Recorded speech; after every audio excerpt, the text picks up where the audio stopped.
Good evening, and welcome to a meeting of the Council of the City of Long Beach held Tuesday, January 16th, 2024 at 7 p.m. We'll have a roll call. Councilmember Bendo. Present. Councilmember Lester. Here. Councilmember Reinhardt. Here. Vice President Fiamora. Here. President Finn. Present. Let the record indicate the presence of City Manager Dan Creighton and Corporation Counsel Dennis Cohen. We'll now have a salute to the flag.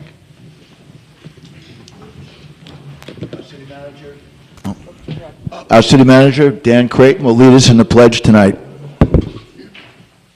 I pledge allegiance to the flag of the United States of America and to the republic for which it stands, one nation, under God, indivisible, with liberty and justice for all.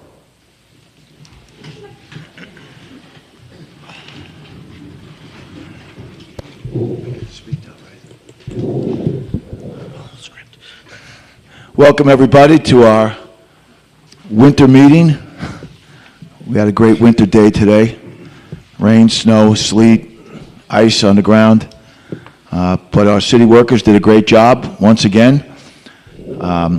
And I have to say that last week's storm that was named after me, Storm Finn, city workers did once again a really great job, and I had the good fortune to be in the building when they held a department head meeting with Dan Creighton, called it together, and I think it was excellent to watch. Everybody work together. Everybody made plans, and as Dan will probably say in his coming report, things went well. So Dan, for the city manager's report.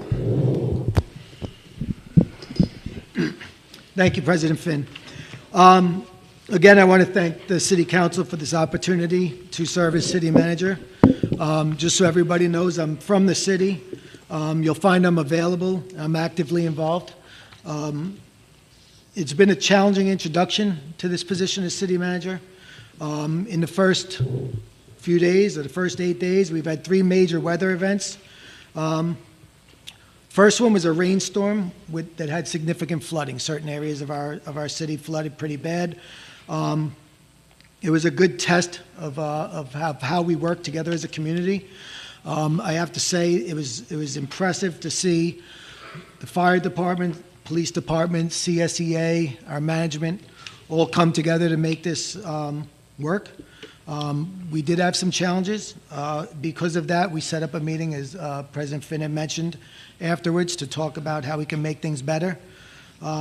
Unfortunately, we were posed with another weather event only a few days later, but it showed that meeting worked out well, and that a few of the items that we had that were challenged on the first day did not come again on the second storm, or the second tide event. It wasn't really a storm.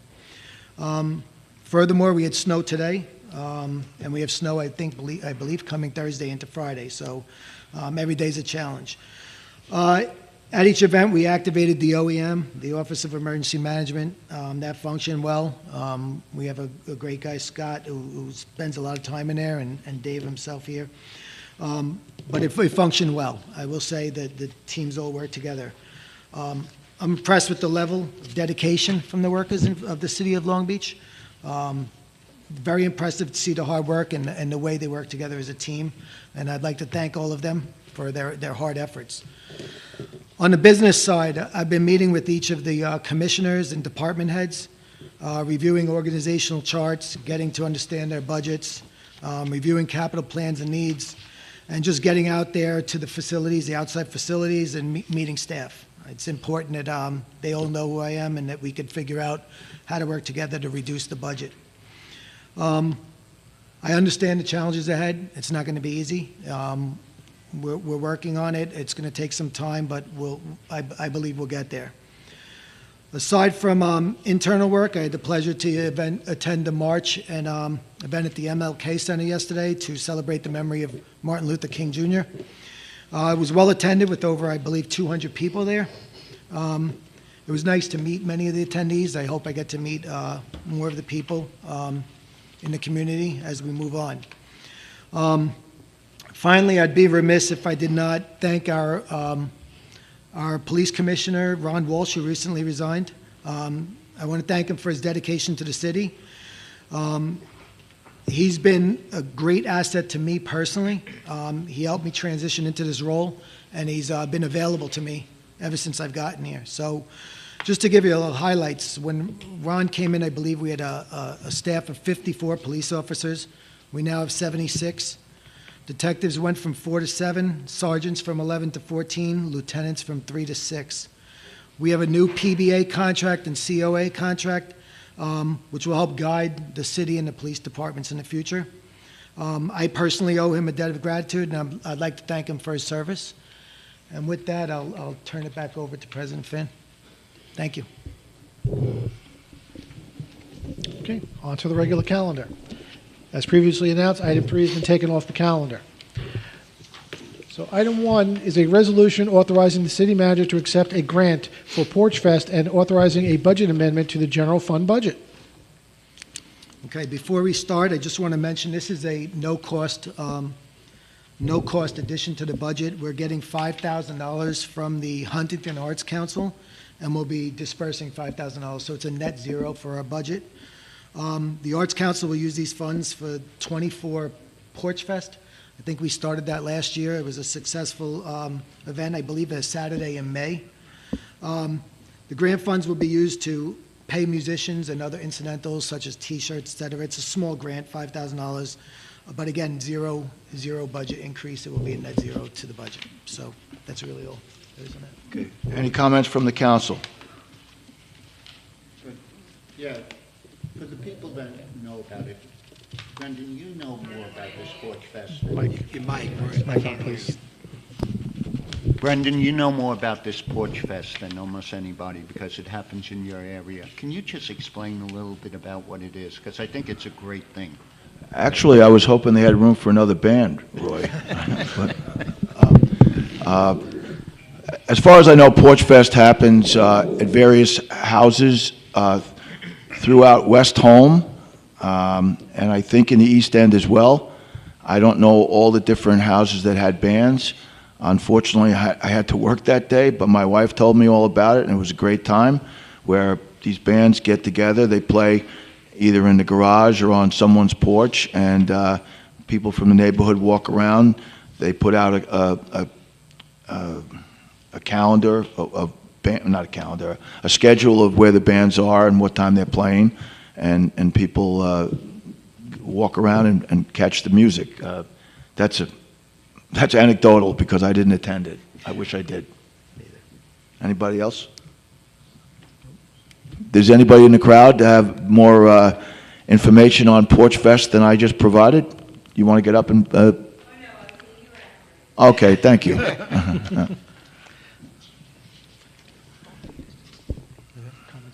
Do we have any comments besides Christina's comment on Porch Fest and our issue? Okay.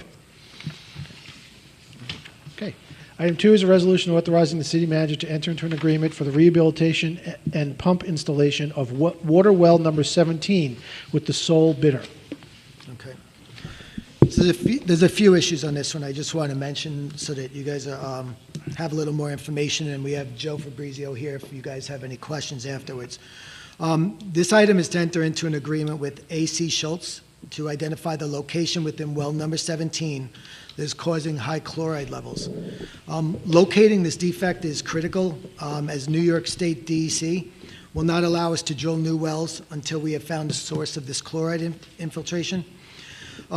We expect it could be a crack in the casing that would be identified through this process. So that you know, because I'm sure Roy is concerned about this, as am I. Although it's a sole bidder, we identified 4 contractors that can do this work. We reached out to all of them. We asked them to bid on the work. Unfortunately, only one did put in a bid. So it is a sole source. It's against my better judgment, usually go with a sole source, but we did reach out to the 4 vendors for the specialty work, and we did ask them to bid on it. Only one did come in with a bid. So it's, although it's sole source, we did go out to multiple vendors to get pricing. And again, if anybody has any further questions, Joe's here. Do we have comments from the council? Dan, when you say chloride intrusion, you mean salt water? That's a scientific way of saying salt water? It's chloride. I think, Joe, you may want to answer that for me, because there is a difference between saltwater intrusion and chloride, high levels of chloride that are found in the pipes. Hello. Good evening, everyone. Joe Fabrizio, Commissioner of Public Works. Good to see everyone tonight. Yes, what's happening at Well 17 is it's been out of service for approximately 4 years, which is actually before my tenure as commissioner. So it's been an ongoing problem. It's one of our newer wells. It was built in the year 2000. So what's happening is when we turn the pump on right now, for like 15 minutes, we're getting these exorbitant high chloride readings, which is NaCl saltwater readings. And then after like 15 minutes of pumping, it goes down to 0. No matter what you do, you keep repeating this process. Every day you do it, the same thing happens over and over again. So we engaged 2 consultants, VSN Engineering and Victor Elefante Associates, and they did conductivity testing on the well. And what they determined is when you get down to elevation 100 feet, the conductivity goes down to 0. So they feel that the problem is from within 100 feet of the surface. So what we're going to do is we're going to put in a packer and a submersible pump 100 feet down, and we're going to be pumping from 100 feet down, with the logic being that we're going to be pumping below where the breach is in the casing for the well. That's the logic. And now the other problem with this, is, as Dan said, is this is preventing us from, a well number 16, which is in close proximity, actually collapsed, and we have all the drawings ready to build a new well. We have the money budgeted in the capital budget. We actually borrowed it. It was $4 million. The bid was $2.2 million, and we can't move forward with that project until this is rectified, because the DEC, the Department of Environmental Conservation, will not give us the permits for the project. So it's really critical that we resolve, what the source of this chloride is, that the chlorides that it's coming when you pump this well. But Joe, I'm not understanding. You're going down 100 feet because you figure that the break, the crack, or whatever it is within that 100 feet. Correct. So is that going to be a temporary solution, or are you going to just use that? And It's going to be a temporary permanent solution. What we're going to do is if it works, and we're anticipating that it's going to work, we will send a report to the DEC telling them that we have solved the problem, and we will come up with a more permanent solution for that submersible pump, or to repair the breach. So this is like a kind of a stop-gap measure to determine, or verify, I should say, that breach is within 100 feet. But again, the 2 experts that we engaged, VSN Engineering and Victor Elefante Associates, there's 2 people that worked at it, they're renowned in the water industry. They're very confident that breach is within 100 feet based on the conductivity testing. So, all right. I don't know if I answered your question. I'm sorry. I just, Sure. when I'm trying to picture it, usually doesn't the salt water, isn't that usually lower than the fresh water? No. Well, normally we get all water from what's called the Lloyd Aquifer, Right, and that's yes. 1,200 feet down. Right. Okay, so we should not be drawing any salt water from that. That's a pristine aquifer. We actually have a separate salt water intrusion study going on to see where that salt water, freshwater interface is, because So- nobody knows where that is right now. Higher than the Lloyd can be salt water, in other words. You have above other the layers. Lloyd. It's called, they have a Magathy layer, I think it's called a glacial layer, and those aren't pristine like the Lloyd. Right. So you'd be more likely to draw, especially in the shallow layer, some sort of salt water. Okay. Okay? All right. So we might never find the crack, but we're going to resolve it with the Well, they'll semi-permanent. put this packer in, and then if this Yeah. packer and submersible pump, presuming this works, then we were going to get permission from the Department of Health and the DEC. We're going to request permission to activate the well while we develop a long-term solution, which will probably be some sort of lining of the upper layer of the well. Okay. All right. Okay? Thanks. You're welcome. And Dan, or maybe this is for you too, Joe, is there a reason that other contractors did not, maybe this is a conversation for another day, did not want to put a bid onto this project? Yeah, if you don't mind. Go ahead, Joe. Basically, this is very specialized work. There's 4 well drillers in the area. One is AC Schultes, one is Lane, one is Delta Well and Pump, and one is PRI Industries. We actually solicited discussion with all of them, told them about the bid, and for some reason only AC Schultes picked it up. So it is specialized work. I'm not quite sure why they didn't do it. Okay. Not necessarily a big job, because drilling a well is probably in like the 2 million to 2.5 million. This is call it a rehab more. It's only 182,000, the bid. Now, that's another thing Some too. of their time. I got it. Right. But yes, the sole bid was 182,000 from AC Schultes. They are a reputable company. They built well number 18 in the year 2000, so they've done this type of work before. So I recommend voting yes on this, and there's money in the capital budget as well.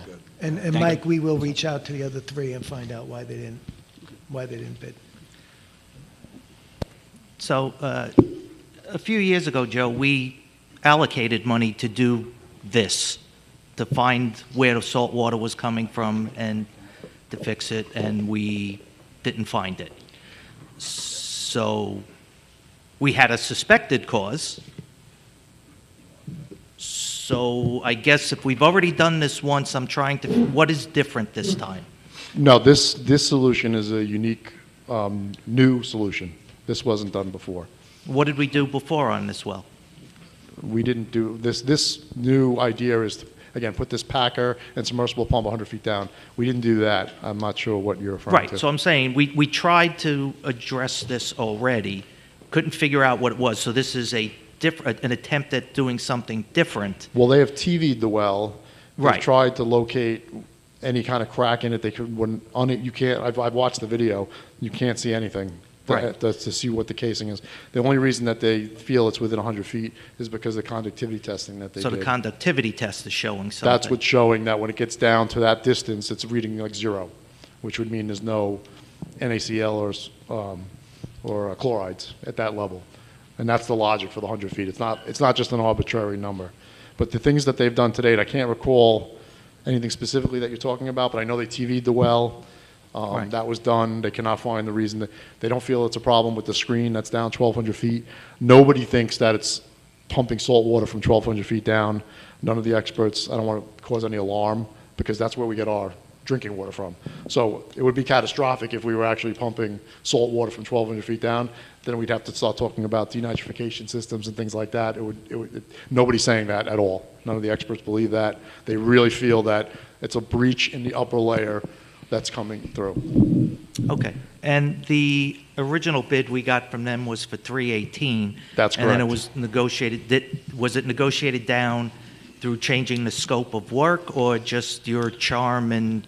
No, and I can't take credit for this, honestly. John Miranda, who's the former Commissioner of Public Works, I mentioned 2 experts, VSN Engineering and Victor Elefante Associates. John Miranda is VSN Associates, and he is renowned in the water industry. It's his expertise. He assists my office with anything water-related. He's a big help, and he's responsible for that. And Joe, wasn't it correct that there were 2 errors in the That's in correct, the bid? yes. So that they found 2 errors in the bid that reduced the cost. Okay, That's- but it's the same that's correct. scope of work. That's correct. But I can't take credit for it in that case. Anybody else? Questions from the public or comments? Thank you. Thanks, Joe. Thank you, Joe. Appreciate your work. Item number 3 has been taken off the calendar. Item number 4 is a resolution authorizing publication for hearing of a local law amending the charter of the City of Long Beach regarding city officers. This item is for publication only. A hearing will be held on February 6th at 7 p.m. Item number 5 is also a resolution authorizing publication for hearing of a local law amending the charter of the City of Long Beach regarding city officers. This item is for publication only. A hearing will be held on February 6th at 7 p.m. Come on. There we go. Item number 6 is approval of minutes of prior meetings, January 1st and January 2nd, 2024. Do I have a motion to approve? Motion. Second? Second. Voting, Councilmember Bendo. Yes. Councilmember Lester. Yes. Councilmember Reinhardt. Yes. Vice President Famora. Yes. President Finn. Yes. Okay, on to the voting. I'll get my slides. There we go. Okay, so back to item 1 is a resolution authorizing the city manager to accept a grant for Porch Fest and authorizing a budget amendment to the general fund budget. Who introduce and move the adoption of this item? I will. Second? Second. Voting, Councilmember Bendo. Yes. Councilmember Lester. Yes. Councilmember Reinhardt. Yes. Vice President Fiamara, Yes. President Finn. Yes. Item 2 is a resolution authorizing the city manager to enter into an agreement for rehabilitation and pump installation of water well number 17 with the sole bidder. Who introduce and move the adoption of this item? I will. Second? I Se- will. Okay. Whoever. Either one. He's new. Give it to him. Okay. Thanks, John. Okay. Voting, Councilmember Bendo. Yes. Councilmember Lester. Yes. Councilmember Reinhardt. Yes. Vice President Fiamara. Yes. President Finn. Yes. Item 4 is a resolution authorizing publication for hearing of a local law amending the charter of the City of Long Beach regarding city officers. Introduce and move the adoption of this item. I will. Second, I will. voting, Councilmember Bendo. Yes. Councilmember Lester. Yes. Councilmember Reinhardt. Yes. Vice President Fiamara. Yes. President Finn. Yes. And finally, item 5 is a resolution authorizing publication for hearing of a local law amending the charter of the City of Long Beach regarding city officers. Introduce and move the adoption of this item. I will. Second, Yes. Second. voting, Councilmember Bendo. Yes. Councilmember Lester. Yes. Councilmember Reinhardt. Yes. Vice President Fiamara. Yes. President Finn. Yes. We'll make a motion to close the meeting. I will. Second, I'll second it. voting, Councilmember Bendo. Yes. Councilmember Lester. Yes. Councilmember Reinhardt. Yes. Vice President Fiamara. Yes. President Finn. Yes. Okay.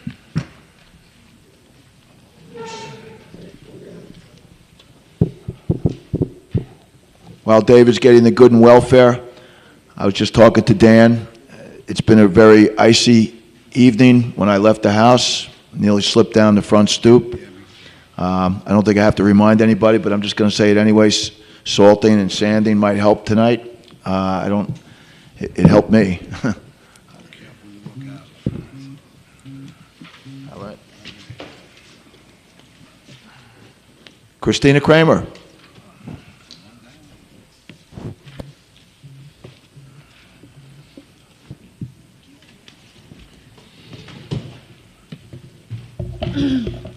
Good evening.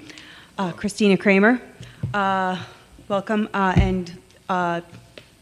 good evening, Long Beach City Council members 2024, and congratulations to the new slate, Mike Reinhardt, Chris Fiamara, Finn, Brendan Finn. Sorry I wasn't here last meeting. I couldn't make it. I was very proud of all of you for stepping up right away and for hiring a new city manager. Welcome, Dan Crichton. Thank you. Our group is looking forward to meeting you at your convenience. Last week I wasn't here, but I did watch live, and I was pretty disturbed to hear a resident step up and declare that what you did was make a mistake and that you should have waited to hire a city manager. We waited for a year with the last slate to find a city manager, and we watched them spend money coming up with criteria and still not doing anything about it. So I applaud you for your swift efforts to remedy this. And I especially appreciated Brendan's response to say that you are capable of reading resumes and getting this job done because it needed to get done and without abusing tax dollars. It was even more disturbing to hear that same resident cry nepotism and cronyism after the escapades we witnessed over the last couple of years while they stood silent.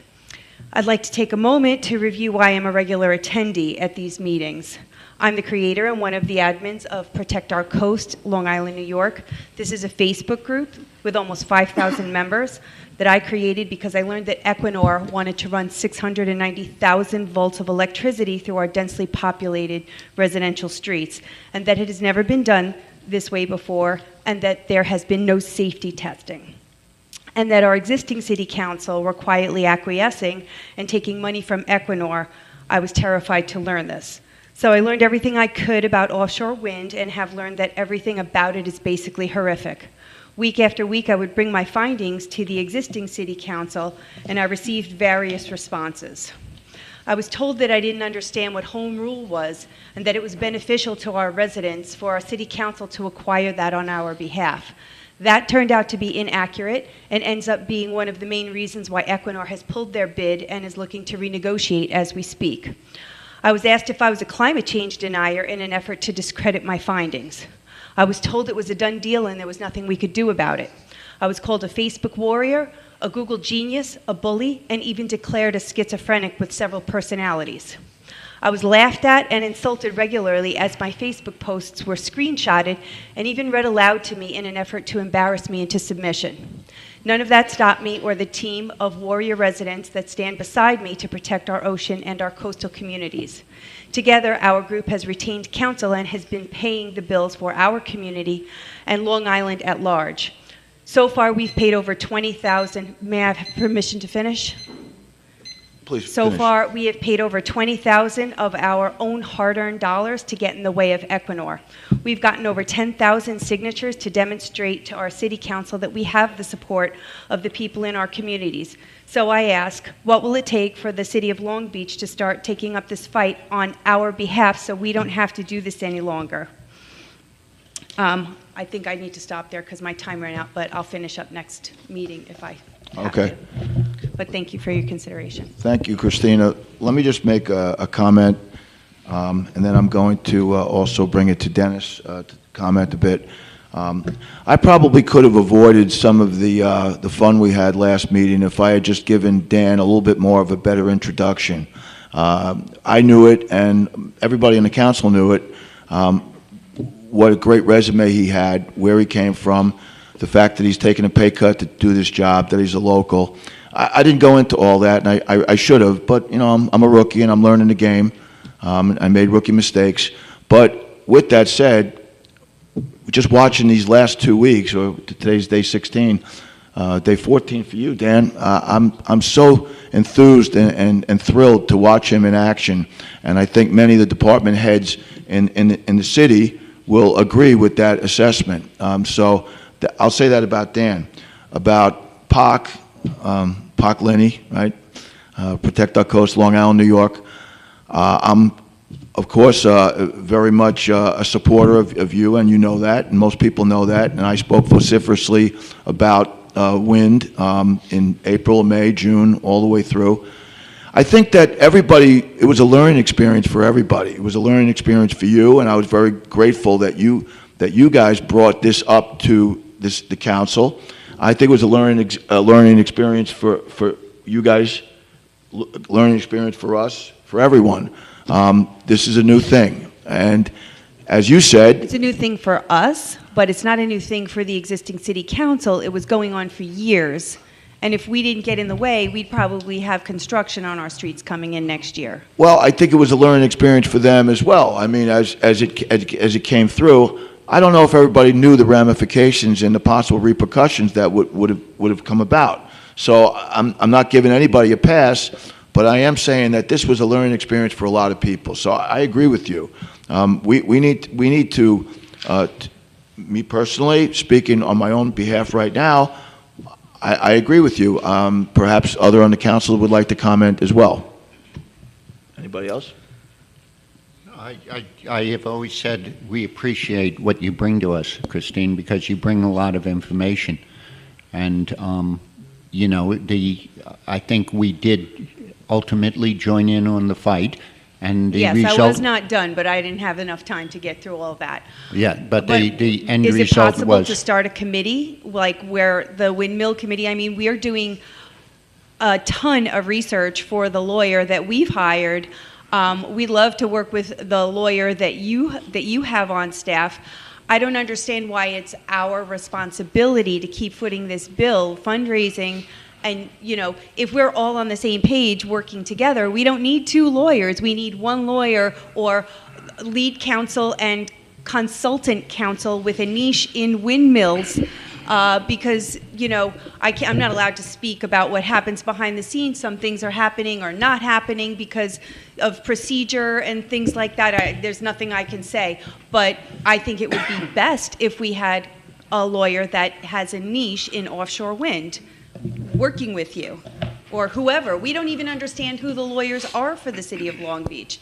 LB Bott, now I saw you wrote something today, so I'm confused. We don't even know who we're dealing with. Right, so we do have outside counsel who has some expertise in this issue. I'm also learning it and communicating with them. The only thing I will say is that, we can't spend city taxpayer dollars to work with a specific organization where we're, using our lawyers to provide advice to to an outside organization. That's an illegal gift. It's unconstitutional, and we can't do it. Well, I don't think we're an outside, or we're the residents of this community. We are the people who you represent here. Yes, I know you work for the city council, but the city council works for us. We voted them in. So I don't know the procedure. I just know that the residents should not be paying this bill, and we pay tax dollars to have you on staff, and we don't understand why you're not working to protect our community. Yours and ours. Right. So what the lawyers do is we represent the city council, its employees, its officers. What we don't do is represent specific community groups. And I think that's what you're asking, is for us to provide counsel to your organization. And no, again, that's not what I said.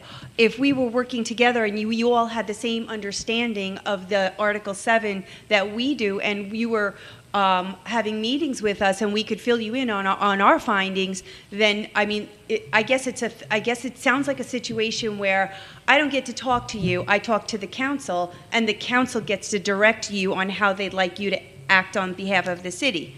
Correct. That's fine with me, but we need to have some kind of open, transparent communication about what we're finding. We're way ahead of anybody on that stage, with maybe exception to John, who has gone through that Article 7. So why aren't you utilizing our intelligence on this matter? So based on the emails that I've been getting, and I know you see the emails as well, all part of the case in the Article 7, we had a discussion earlier about this, and these questions have been posed as well. So once again, this is, I won't call it a unique situation, but it's certainly a new and it's a learning experience about how we go about attacking this problem or defending this problem, whatever it is we have to do. We're defending Long Beach, but we're going against a system. So we had a discussion about it, and we're going to continue to discuss it, but the response today was part of that discussion. That you got on and asked to be part of the motion to dismiss, which is public knowledge. Correct. Okay. All right. Well, whenever you're ready to meet, I know the people in our group would love to have a conversation. Well, I'm always ready to meet. Yeah, well, I meant Mr. Crichton as well, just so everybody's on the same page. Okay, we'll do it. All right. Well, thank you. Yeah. Have a good night.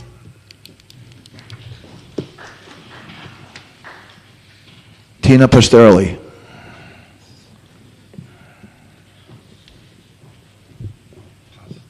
Did I pronounce your name correctly? No.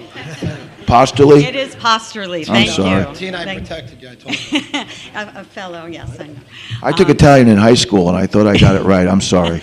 That's good. Everybody else does it too, so you're okay. Well, Happy New Year, gentlemen. Tina Pasterly, Long Beach.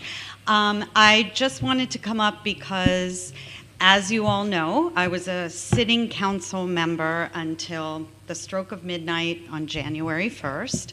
And during that time, during and up until that time, I worked pretty diligently to see through the city manager search that we had started with the consultant we brought in, received many really very qualified resumes that I personally had called through. Women were among them, some really good candidates. And up until January 1, had never received an email with Mr. Creighton's resume or even an acknowledgement of an email that I thoughtfully put together to you all that put together my personal recommendations. And I mean nobody responded to me. No one even acknowledged that I sent the thing. And I took a lot of time with it, and I really took care with it. I knew that, and we brought you all in on that, which was the right thing to do, absolutely. So even if it was that you all said, hey, we're going to go another direction, okay, I just was never even acknowledged in regard to Mr. Creighton. So as somebody who worked on this, I was quite surprised. I had never seen his name for it, seen a resume for it. So as a prior sitting city council member who worked on this, I just wanted to come up this evening and ask, what was the vetting process for Mr. Creighton, and when did that begin? Thank you for the question. Well, I don't know. Were you aware that Dan was interviewed previously for the city manager's job? No. By Well, the administration that you joined? Yeah, years, yes. Okay. Then, yes. Well, so that's how he came to our attention. Then he ran for city council, which I think is Right. Another great thing, showing his interest in the city. He was on the zoning board up until till he began on the city council, and he resigned his zoning board position. So those are three methods by which he came to our attention. Not only that, he also helped. He volunteered and provided some information to us as we were campaigning, and we saw he's excellent numbers man. I don't know, you didn't see his resume because it wasn't part of that search committee. So without revisiting the same things we talked about last week, unless you want to go over it again. I wasn't here last week. Okay. Yeah. Well, we saved the city a lot of money by the way we did it. Okay, because we didn't go through a committee. We did the job that we were supposed to do. And I'm not putting a slap on anybody else, but I looked at the resumes that we had. We all looked at the resumes. We actually discussed a couple of them. And then we came to the conclusion, and I'll say we, I mean myself, Mike and Chris, that we had found a very capable candidate. So far, he's really proved himself, and I think he's going to prove himself even more in the future. So that's the vetting process, and I think it's been a very good one, and it moved forward. We were elected with a very large majority. I think the people spoke. They wanted change. We made change as quickly as we could because we wanted to make it. We wanted to start with a new city manager. So that was our vetting process, and that was not intended as a slap against you or Liz or Karen McInnes or anybody. It was not a slap. It was just we wanted to move forward and do it the way we thought the right way to do it. So. Yeah, thank you for that. Let me just add something here. I mean, we started because, you know my relationship with you. Every time I see you, we're very formal. When we ran this campaign, it was nothing against. Nobody here can say I said one thing bad about them or anything else. But we started an email chain that included everybody on the stage except Dan Creighton, obviously, yourself and Karen McInnes, back on the 27th in regards to this topic of November, in which we tried many different Zooms. It was tough. It was the holidays. You had Thanksgiving. This and that. I see a lot of responses on here. People were not able to make, the meetings I remember and all of whatnot. that, yeah. And the only response I have from you is that on the 30th, you said you're not able to make the Zoom, but you did give us a list of thoughts of what you thought. So it wasn't, complete. It was bad timing with the holidays and whatnot, but there was conversation. We did want to be very inclusive to everybody. And more importantly, hear your thoughts because you were on the council. So we wanted to hear your thoughts. But, those resumes were sat on for a year for whatever reason. I heard many different reasons. I'm sorry, what? A year? The resumes for the city council, Yeah. for the city manager, they were 11, not a year, 11 months, was it? No, we just received them. Can I jump in here? Yeah. Since I was kind of the person that ran the process. So, as we've stated many times at this meeting, we intentionally delayed the search till late in the year because you cannot hire someone 6 months before an election. They will not take a job. That was clear from the headhunter. You guys got the resumes as soon as we got them. So they were not sitting on for a year. You got the resumes as they came in. Okay, they weren't before that. No. They came in. You got the resumes as they came in. So, look, there's a new council. Unfortunately, we were not afforded the opportunity to see Dan's resume or talk to Dan before the decision was made. We were just informed about it. But look, there was an election. They controlled 3 votes. It's their prerogative to do this.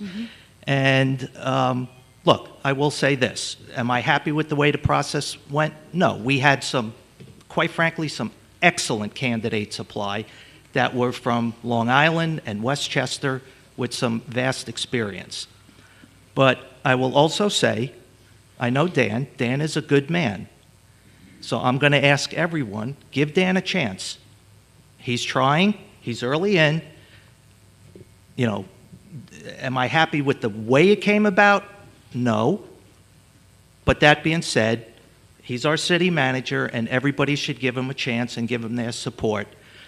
And let him prove himself. Absolutely, and that is not why I'm up here this evening. The only reason I'm up here is because I just wanted to say that I wished I would have been extended a courtesy the way that you were extended a courtesy by coming in on the process. And that is the only reason why I wanted to present myself And I'll tonight. just add one other thing, because this has been brought up several times, and I don't know where in la-la land this is coming from, that this saved money.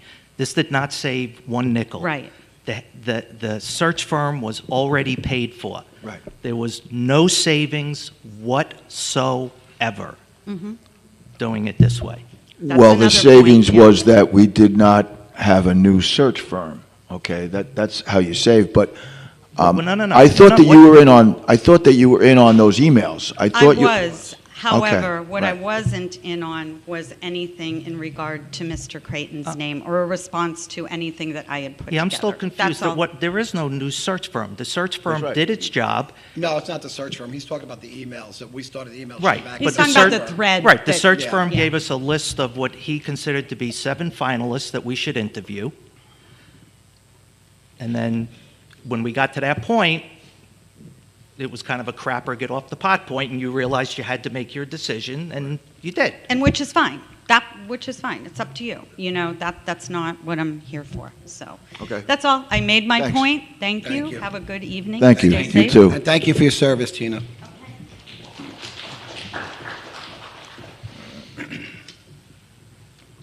Jennifer Sarafin?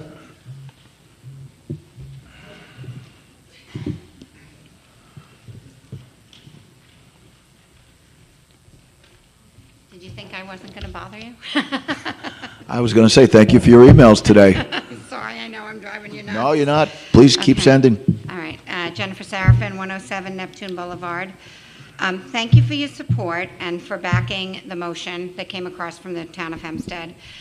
But I'm, of course, still not happy, and I'm going to probably drive you crazy your whole time you're up there. So, okay, I've sent you guys 2 emails to the city manager, the new city manager, hi, and to the council in the last week, I think it is, and I didn't get any response. The only response I've gotten is because I know Brendan. Thank you for responding to me when I reach out to you. And I find it kind of, I don't like when that happens. I didn't like it with the old city council. I don't like it with the new city council, and I don't want that to be the way we get off. If you can't answer me, shoot me an email and say, we'll get back to you, because it really is rude. One was asking you to send to your council, whether it's to Mr. Cohen and the consulting council, about eminent domain, because our lawyer is doing a lot of research since that bill was vetoed to see what the state can really do, because your council told you they can do things that he says they can't do. And we kind of found out, the politicians, and our lawyer says that they can't do certain things. Now, we know that Hochul is trying to pass certain laws now that maybe she's going to be able to do things, but at this point, they can't do things. So that email was, Ben did a lot of research. I sent it all to you guys, and I asked you to please forward it and get back to us to find out if they agreed, if they disagreed, if they could do a little research themselves. But what he found out is that they cannot do eminent domain at all with parkland. And from what we learned, we knew they were right. They can take private property, but not parkland. Nobody answered me about that. The other email was of immediate importance. It was about as soon as the town of Hempstead sent that motion, which I don't know if it's really a motion. It's something about a motion to try to get rid of this Article 7 proceedings. I'm sorry, but I really hope things are going to be different. That's why we voted for the three of you, because we were promised things were going to be different. We were promised that it would not be the same thing. We were not going to come here and fight every week, that you were going to back us when it came to Equinor or whoever the next wind company was going to be. So I really, really, really hope that this is going to be different and you're just getting settled in your positions. We knew about the Town of Hempstead motion on Friday, which means all of you should have known about it, especially you, Brendan, because you're part of our group. Actually, this was public knowledge posted on the DMM, so everyone should know about it. I'm sorry, the IP mayor made a call to his lawyers, and they immediately sent a letter. What on earth took 4 days? Why did you not call a meeting immediately and draft a letter? Why? Am I up already? Oh, Lord. I have a lot more to say. I'm just going to I obviously can't finish, but I really feel that the Long Beach City Council should be telling their lawyers what to do, and it should have been us that stopped that. I can't finish this, obviously, because you're going to stop me, but we really, really need to get on all this, because this is not over, and they're putting windmills. Even if we stop it, Vineyard's coming in next. And Equinor 1 is going to put them in the beach. So there's going to be a whole nother thing coming in. And just one quick more thing, that you say that you can't hire a lawyer for that, but you had to hire counsel to help you with the Article 7 as a consultant. So it can be any consultant to help you with an Article 7 or a Okay.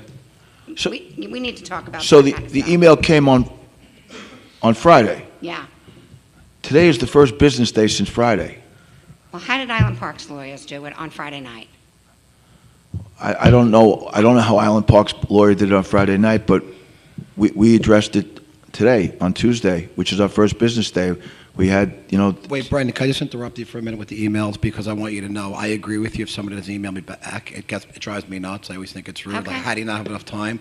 Just so people know, we didn't have access to our emails, the new council, until Friday. Now, you could have had access to your email on Wednesday if you choose to use one of your personal devices, Okay. which is web-based, which I'm choosing not to do. I'm never going to put my personal device or my other businesses into a foil. So I just really didn't get access to my email. If people, opted in to use their own devices and use a web-based for Outlook, that's on them. But there was a delay in getting our emails. Listen, I understand that. You guys are in this for 2 weeks, and Yeah. that's why I don't want to be... No, and I hear you. you I don't know. want to fight. I want to just let you know there's a reason. I don't want you to feel disrespected or that we don't have enough time for you. To Brendan's point, today is the first business day back from the email that was sent Friday, but Friday was the first when we just had access to our emails, as city council emails. But you guys need to think about this. When it comes to this wind, if you're hiring a consultant to help you with the wind, it needs to be somebody who knows what they're doing. And I've been involved in this from the beginning. None of your lawyers, with the Article 7, without the Article 7, have an expertise in this. You've seen our lawyer and what he knows, and none of your guys know what he knows. And Mr. Cohen, you know that for sure. I mean, he has led the... Before I asked Mr. Cohen to respond, I have not met with the outside counsel yet, but we have to keep in mind this is day 16 for us. I know. Okay? Now, once again, I'm not going to claim rookie mistakes. What I'm going to say is, I saw the email that came in through the case file on Friday, and it had to be addressed, as far as I was concerned, today, because I didn't have an opportunity to do it on Saturday or Sunday, and yesterday was a holiday. And I So understand that. so I'm not using it as an excuse. We still had quite a few days left to respond. So I'm not arguing with you on this. I agree with you, okay? And I also agree with you about our outside counsel. We have to have a meeting with them. We had quite a few pressing issues in the last 10, 11 days that we needed to address.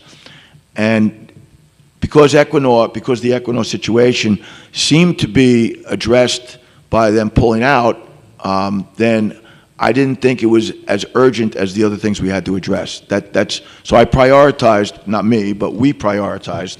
And not that Equinor's not on the top of our list, but it's right up there. It was going to happen. Well, just so you know, the Island Park City Civic Association is meeting with Vineyard Wind, telling them what they want. FYI on that new bid. Okay. You should know that. Dennis? Just before, Dennis, before you start, I just want to add, I will always respond to you. I just, I understand. One of my typical faults is that I'm an engineer. I like to educate myself first before I get back to you. I don't want to just call you back as when you call me. I want to understand the topics. So just so you know, both of these topics were discussed internally, and Dennis will be able to give you a status of both of them, but both of those were addressed when they got in. But before I call you back, I'll always want to understand the Yeah, details. and I don't before want to get bust, I know you guys are new, and I know you're trying to, and I don't want to be a jerk, you know? I agree I'm with you. just- I agree with you. I just don't want to also like say, oh, they're in and they're going to do everything right, because John, I'm not going to do that, you know, it's not fair. So, thank you, okay. Sure. And just briefly on the condemnation issue, I did research that months ago. Outside counsel also researched that. We agree that the private entity has no legal right to condemn city property. Yeah, but So- then why were we here fighting like lunatics when you guys were trying to alienate that property? When they could never take it anyway? I mean, that's kind of scary. I think those are two separate issues. The issue that you just raised was whether, and that you said was research, was whether the entity, Equinor, could condemn the city property. And what I'm telling you is we've researched that, and we agree. So they couldn't do eminent They domain. could not, the entity could not do eminent domain, correct? And then that's a whole problem. We were told that that's why we were going to alienate the beach. That's why they wanted to alienate the land. So that's really bad, but okay. Well, I mean, you're talking about the vote to alienate in the assembly, Yeah, right? and last March, they voted to alienate that land because they were afraid they would come and take it. On eminent domain. Uh-huh. At that time, the attorney who left, Yeah. left early in the process, had told us that they could. So the alienation was to protect the city and make sure they couldn't do that. Back to why you need somebody who Then- really knows this business. That's a different attorney, right, John? That was a different attorney who's no longer involved. Again, back to why you really need a consultant who really knows the wind Do we have industry. that, Dennis? Is The my the point. attorneys that we have worked on the project out east, was familiar with the Article 7 process, and my opinion is he's been really good. And they lost, if you know, with out east, just so you know, they lost. But anyway, I'm just saying, they lost the case. That's all I'm going to say on that note. but- Thank you, Jennifer. Thank you. Kelly Martinson?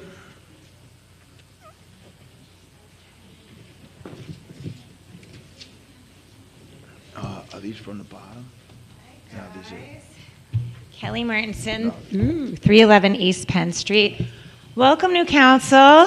Congrats. Good Thank to you, I see think. guys.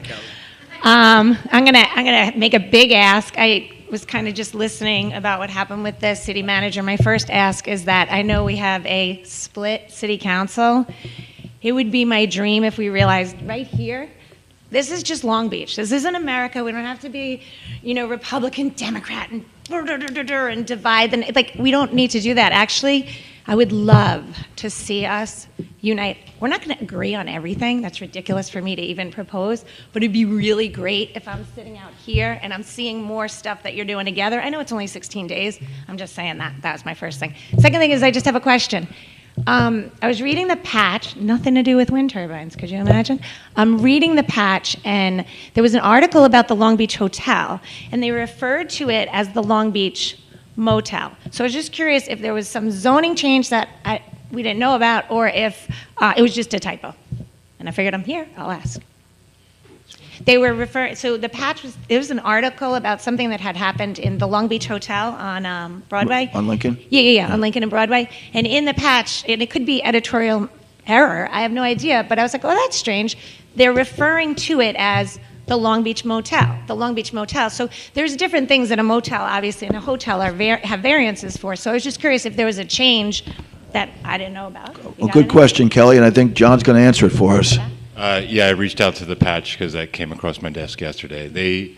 Because it's the patch, they refer to Oceanside and Island Park as North Long Beach, and this is actually the Long Beach Motel in Oceanside, but they used Long Beach in it.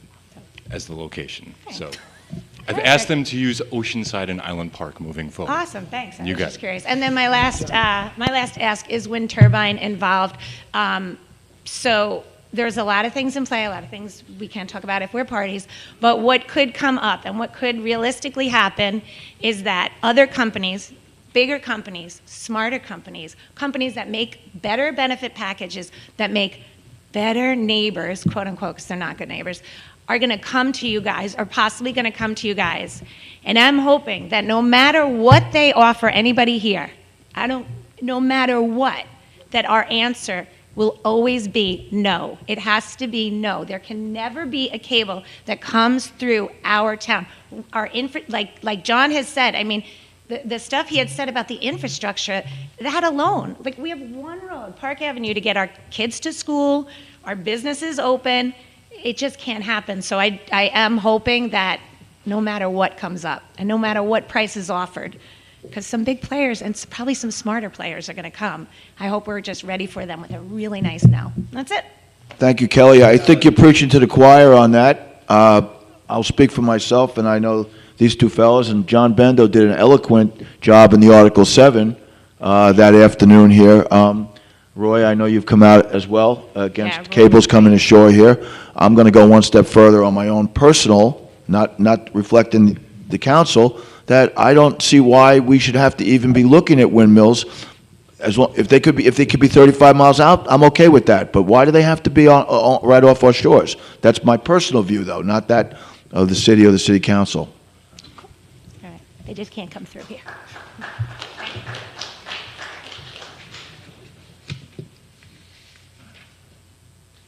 Eileen Hessian? I got to get on the arms,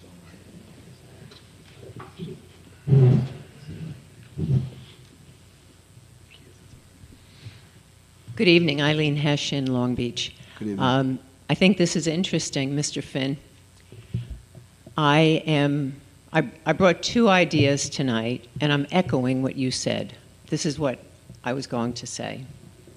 When you introduced Mr. Creighton last week, you said, I'm not going to read his resume tonight, and I wish that you had, and I felt very happy the next day when I read it in Newsday. And then the follow-up to that was that you put his resume, as well as all of the city council members, on the city website, and I was very happy about that, because I think the residents need to know what the background of the people is. So I'm agreeing with you. You said this earlier tonight. Thank you. The other thing that I agree with was when you talked about the salt, I was going to say, please remind the residents, and especially the store owners, that when we have a snowstorm, clean up your sidewalk, both shoveling and putting down salt or sand or something, because it's very dangerous on these streets, and you brought that up as well. The final thing that I wanted to ask was, the prior city council had work sessions. Are you going to continue those in the OEM room? If they're necessary, absolutely. Oh, I mean, they had them on a regular schedule, I think. It was sporadic. Oh, it was? I thought they did it as necessary, but I mean, Yeah. if they're necessary, absolutely, we will have work good. meetings, work sessions. Yeah, for sure. I mean, Very good. Okay. yeah. Thank you very much. Okay. Thank you.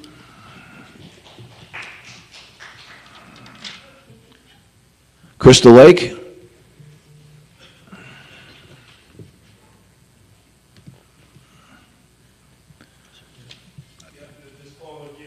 Well, we'll wait. We'll bring her back up. Why don't you come up, James? You're next anyway. Oh, okay, thank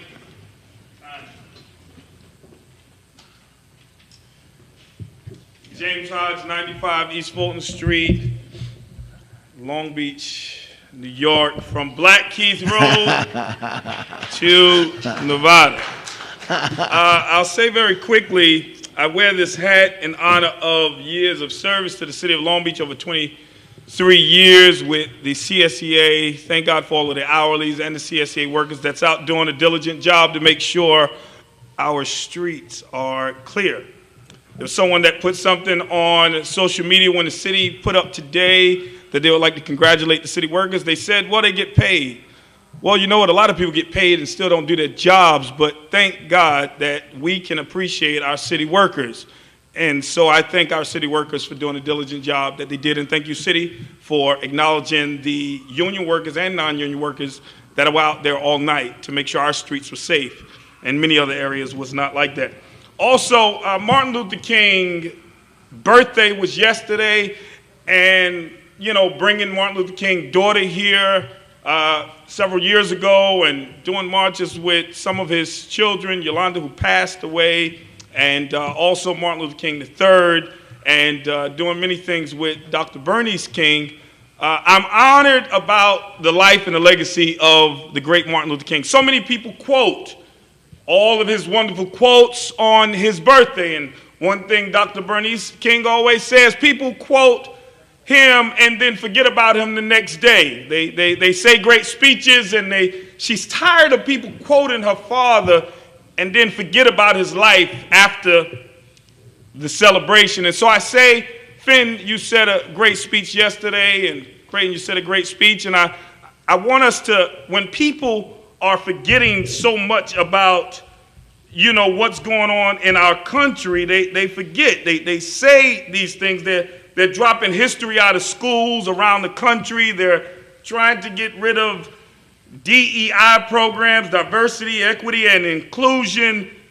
And there's so many things that are going on. You know, I say that, you know, here in Long Beach also, you know, it'd be good that you guys continue as you're doing your hiring. And I said before, and I wanted to say that this quick too, that I'll never forget Garrett Rooney, one of the great assistant city managers that worked here in the city of Long Beach. Whenever I think about snow, I think about when he was an assistant city manager, because he did not play when it came to making sure the streets was clean during snowstorms. And so I had a great opportunity to work with him, and I just wanted to make sure I throw that out, because he definitely made sure he cared about the city and made sure it was clean during snowstorms. But I wanted to get back to, again, when you're hiring, as I said last time, make sure you diversify based on qualified candidates and not just because they are black. But I say, as you said earlier, and I'll finish with this, that the city manager, police commissioner, and office of emergency manager, he resigned, he's leaving out. Over 3 years, over 40 police officers was hired, not one African American. There's only been 3 or 4, 5 African American cops in the history of Long Beach. When you're doing hiring, young black children need to see that we can achieve. They need to see black officers. They need to see diversity in high-level positions. When you're doing your hiring, I am saying don't hire just because they're black, but because they're qualified and because they deserve a right to be at the table. I appreciate everything about De Palma. He's a great person, and I'm honored that he is, whether, I don't know if it's going to be for 5 days or a few days, but every time a commissioner leave out, he steps in. And so I'm honored. He's a great police officer. I've known him for many years. And whoever you bring on, please let them have a mindset to diversify. So thank you very much. Thank you for the diversity. Thank you for having great businesses like Bob Johnson. Thank you for all that you're doing. And as I walk away. You don't have to walk away. I'm sorry. Thank you. As I walk away, though, people say, James, you know, you speak about African Americans a lot, because sometimes North Park has been forgot about, Finn. And I appreciate your speech. And many people didn't hear what you said yesterday, but I appreciate that. And a lot of people came and they said that. And North Park, even the critical infrastructure project, if we can get updates on what's going on, for decades, of course it flooded all over in the last couple of weeks, but for decades I would be walking in water, and Crystal Lake would be walking in water, and we just got $30-something million. But we fought for that to happen. Thank God for the city working on that, but we fought. For years, nobody cared about the Bay and the water coming from the Bay. And so I say with this administration, make sure everybody is represented at the table. When you win, you win. I ran a good race. You guys won, and I'm here with you guys. Everybody will have a seat at the table, James. Absolutely. When you talk about Rich De Palma, a man of integrity. Yes. A man of experience. Yes. He has stepped in before as the acting police commissioner. Yes. And we have the utmost confidence. You talk about history, dropping history. You meant black history, but I'll just talk about history and then we'll go to black history. One of the worst abominations in America is when they decided to put history and geography under the topic of social studies. Talk about minimalizing something that's really important. Right? I don't think black history is being dropped. I think there's a problem amongst historians agreeing on black history, and I think that's not happening in New York State anyway. It's not happening in Long Beach. So, I mean, that's one thing. And as Martin Luther King said, we are concerned about the people and the quality of their character rather than the color of their skin, their religion, where they came from. Right? We're talking about quality of character, quality of the person. I couldn't agree more.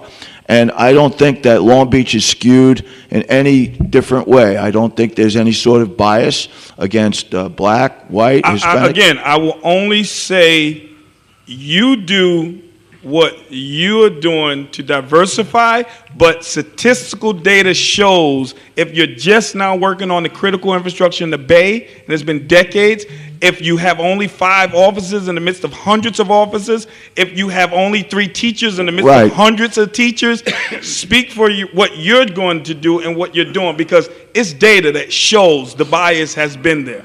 I've been a part of several lawsuits with the city. I know the bias is there. All right. Well, moving forward, we certainly we believe in, as we said, the qualified candidate gets the job, and that's the way it should be. Exactly. Right. Thank you. Okay. I'm here to hold you accountable and work together. Thank you. Thank you. Okay.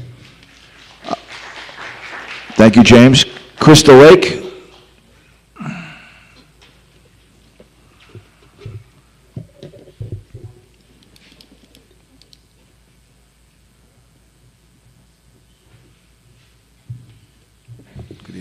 Good evening, gentlemen. Crystal Lake, Long Beach, New York. I am requesting to have an update regarding the North Shore Critical Infrastructure Project and ongoing updates.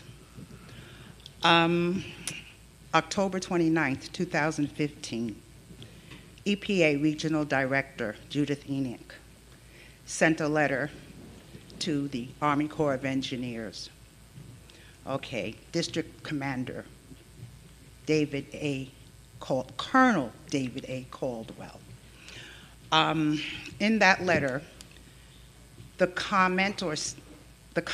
statement was, the North Shore Critical Infrastructure Project's principal purpose is to protect North Park, the North Park neighborhood, from future storms, as well as the critical infrastructure. In addition to that, I'm asking for the updates due to the fact there was a delay of approximately 7 years between the MTA, LIRR, and the City of Long Beach's negotiations. So for that not to occur again, I think it would be of the utmost importance to be frank with the citizens, residents of the City of Long Beach moving forward. Any delay whatsoever, if it's in the supply chain, whatever the delay may be, please let us know. So that's one point I would like to make. The second point is, did anyone receive my email regarding the Senate Bill S08110 regarding the reconvening of the New York State Sea Level Rise Task Force, which the City of Long Beach, North Park residents were one of the 3 New York State adaptation champions. We fought vigorously to receive that designation and went up against some of the best organizations in the state, and we brought it home. Thirdly, Equinor, Empire, wind farms. yes, legal representation is definitely needed and required. Right now, I consider it to be a fact-finding mission to see what is known, who are the players, what do they know, what do they may not know. In addition to that, the funding component, community benefit agreement package, that's going to come into play. It's coming into play now as we speak. With who? Yes. The community benefit. I'm sorry? So you talk about the community benefit agreement. Package, I drafted one. I'm not an attorney, okay? Right. But it totaled almost. But you write like one sometimes on your email, so sometimes they're well written. You I have like to them. ask and then you receive. You have to, make your request, being that it did pertain to housing, education, health services, affordable housing. It went across the board. Okay. May I wrap it up, please? Yeah, the time is. In addition to that, there are many individuals, such as myself, that are part of the settlement negotiations. Now, it is well known I am not paid. Okay, I'm not asking to receive any form of compensation. However, we all have an A game. We all bring different components to the table. Okay. So no one should ever, yes. So this is a discussion that we will have to revisit again and again. Okay, we talked about it tonight with our corporation counsel, with Dennis Cohen. We will do it again. We will talk with the outside counsel, and we will have an answer for you. And I think this is something that's going to rapidly change. So I agree with you. We have to address the situation, and I think it's changing. It morphs constantly, and we will have to move with that change. So thank you. Okay, and regarding the update on the North Shore Critical Infrastructure Project? I'll work with Joe Fabrizio. We'll see if we could do it at the next meeting. If you have enough time for that, Joe, we could give an update at the next meeting. Okay, and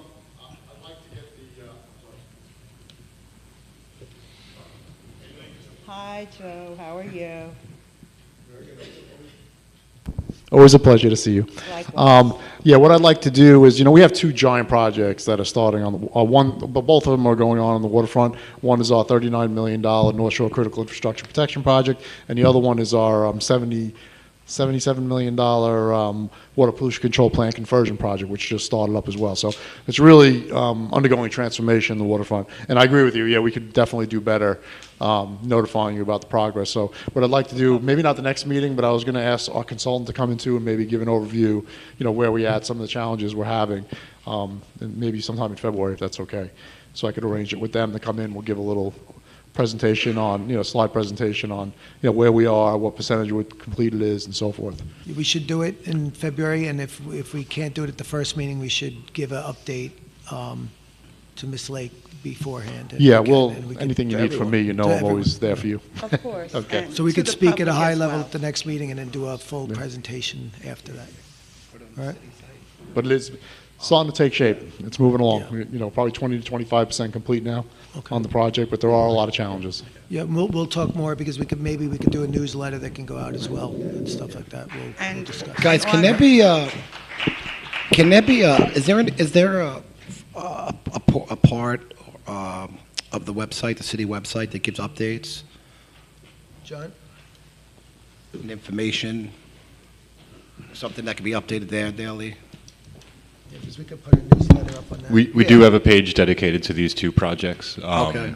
But they've really just started on them, so it hasn't been updated yet. But All right, so it's something we Joe's can telling me. do, and Mrs. Lake can check at her convenience, and for anybody for that matter. I'm sure you're not the only one who wants to see the updates. Right.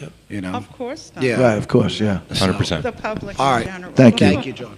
If I might just add one thing, and I do appreciate your time, very much so, gentlemen. The central portion, the North Park community, is the only area within the city of Long Beach that does not have any flood protection measures in place. There is no bulkheading.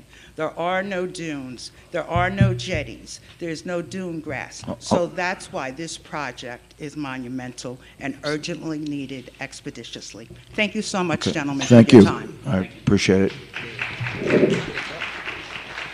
Lynn Christ.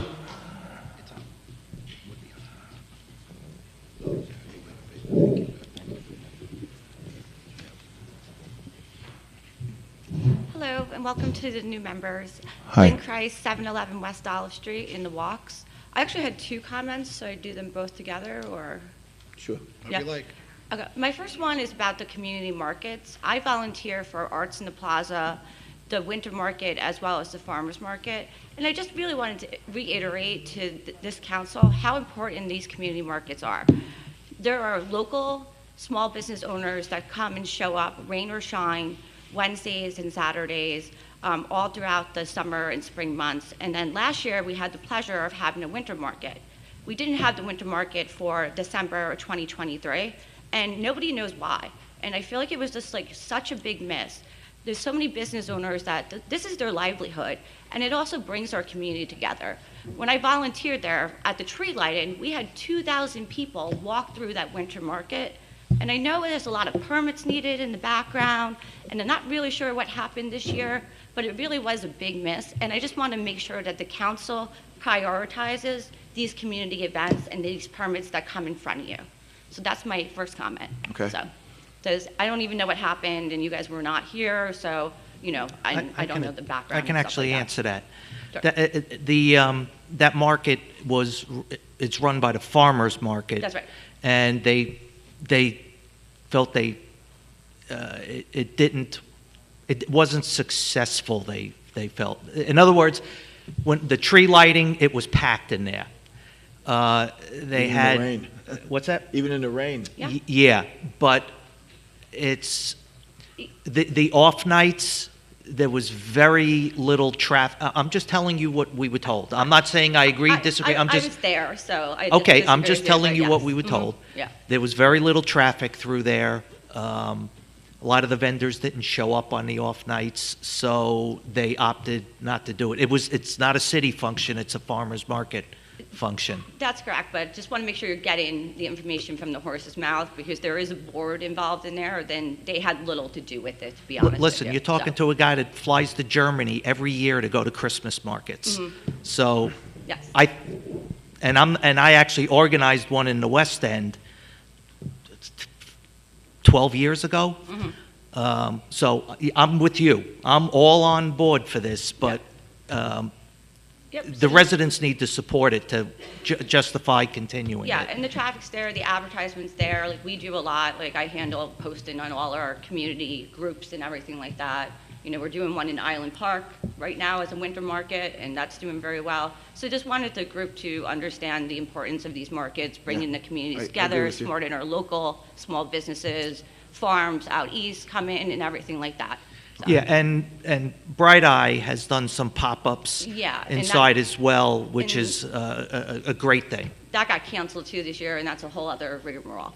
But anyways, so that's my first comment about the markets. My other comment is I live in the Walks, and so we have two projects kind of going on. Obviously, we know that we have the water mains, which is going to be huge. We got some great updates at our community civic group that we have at the VFW. So Mike, who's my neighbor, did a great job organizing that. And I forgot who spoke, but someone spoke. Yep, sorry.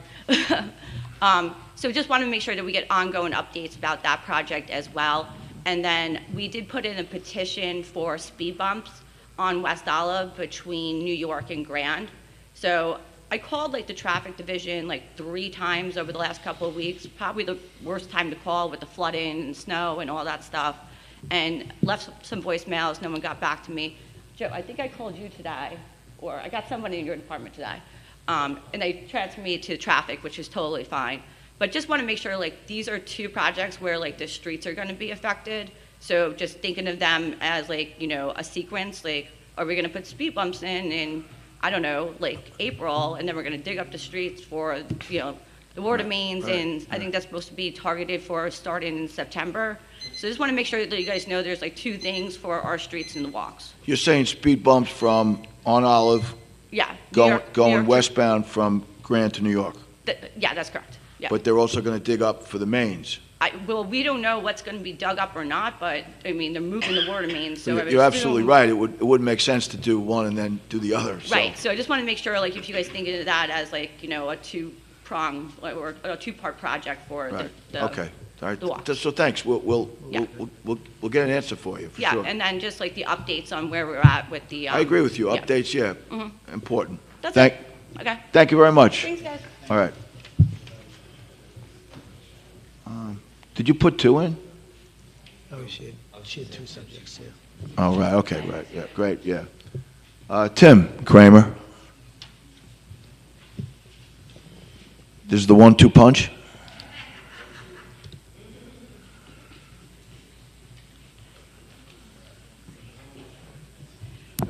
Hi, Tim Kramer, 361 East Broadway. Welcome to all the newcomers, first of all.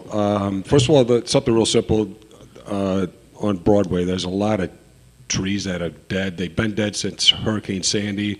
They're so dead to a point where the branches are falling off the trees. It's a safety issue at this point. So East Broadway primarily, I mean, you can't walk 5 feet without walking into a dead tree. So it really needs to be addressed. On the westbound side? In the median. On the median? Well, on just all over the place. Okay. So that's a real easy one. So I have to address some of the comments that Mr. Creighton made in his opening statement with regard to the police department and with the new hires. I don't have the numbers in front of me. I think he said 53 to 76 and 7 to 11 detectives, somewhere in that neighborhood. Yep. Somewhere, yeah. 54 to 76 officers. I think it was 4 detectives to 7, 11 to 14 sergeants, and Right. 3 to 6 lieutenants. Okay, I mean, those are substantial numbers. I think anybody would agree with that, right? So, and I'm sure there's a reason and a purpose for these. Were these hires over Mr. Walsh's tenure? Over his tenure. And that was what, 4 years? I'm not positive. Roughly? 3 years, 3 years. 3 years? Wow. So again, substantial. What is the purpose or the reason for these hires? Is the purpose and reason to minimize overtime? Is it to, is there, crime issues? What, I mean, these are, 40, 50% increases, so. Yeah. And Rich, you could give Hey, this Mr. DePaul, how crime you doing? statistics and the details.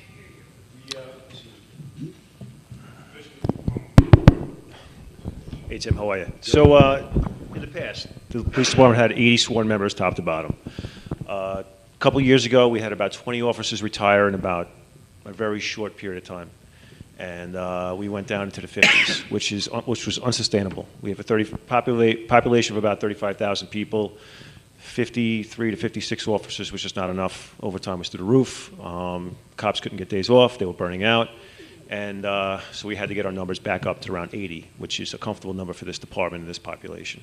Okay, so it was a matter of bringing it back to what would be a normal number? Yes. Okay, fair enough. So I also want to bring up the, there's been a substantial increase in vehicles purchased, whether it be the police department, beach maintenance or what have you. And some of these vehicles are full-size cars, whether it's Tahoe, Suburbans, Expeditions, Silverados, F-150s, and if there's maybe we can get the same purpose out of, say, an Explorer or Chevy Colorado. I think there could be a nice savings to the city, and at the end of the day, the purpose of the vehicle is still the same thing. Is there a reason for full-size trucks? Is it mandated by the state? Is it funded by the state? Or Well, the vehicles we purchased in the police department, we do prefer four-wheel drive vehicles because we do have to respond to the beach and drive on the beach frequently for emergencies. right. So an Explorer Colorado would The Explorers are all-wheel drive vehicles. The Tahoes are four-wheel drive vehicles. So that it's the all-wheel drive vehicles we don't have success on the beach with those because the sand's too soft. And and our police vehicles are used 24 hours a day, 7 days a week. And not only do they have a lot of miles on it, they have a lot of idle time, which is just as bad. You know, idle time builds up, and that's bad for an engine as well. So police cars. No, I mean, you know, unfortunately don't last safe, as long reliable. as You know, everybody wants reliable, vehicles for the police department. I brought two other issues up, and I'm done. Number one, employees taking vehicles home. I don't know if is that in the union contract? Is that negotiated in the contract, whether be the police department, whatever department it is? I mean, I have a real problem with that. Number one, and number two, the fuel ring. How are we doing with it? Because we got another, a lot of new vehicles that were purchased over, with the new hires and stuff. We got to start getting a hold of our expenses here. I think there's some issues there. So, Rich, let me just touch on a couple of those things. I hear you on the vehicles. I actually had this conversation with one of the city council members one evening about, expenses. We have to cut our expenses. I mean, if we could do with a smaller truck from this point forward, I know these were purchased before I was brought on board. We're going to purchase less expensive trucks. I could tell you, I don't know if we have a need for, all the extras that we get. I'm not sure. I have to look at it. I don't want to answer without saying I've looked at it closely, but I could tell you my focus is on figuring out what we could do to reduce costs. Right. And I will do that across the Awesome. That's all I asked. Thank you so much. Appreciate it. Thank you, Tim. And that's it. We exhausted the box. Do I say that's it? Thank you, everybody, for coming tonight. Please arrive home safely. Be very careful walking on the street because it's very slippery. I appreciate your comments. Have a good night.